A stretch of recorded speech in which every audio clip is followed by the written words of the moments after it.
أعوذ بالله السميع العليم من الشيطان الرجيم. ومن أعرض عن ذكري فإن له معيشة ضنكا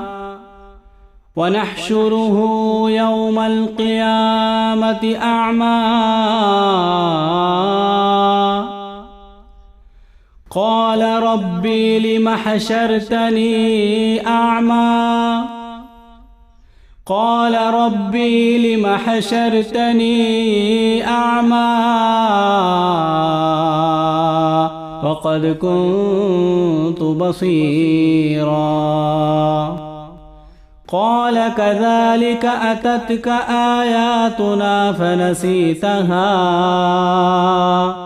وكذلك اليوم تنسى وكذلك نجزي من أسرف ولم يؤمن بآيات ربه ولعذاب الآخرة أشد وأبقى. قال الله عز وجل يقول: ولا تخزني يوم يبعثون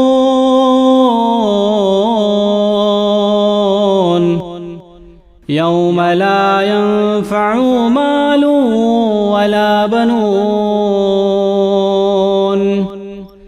إلا من أتى الله بقلب سليم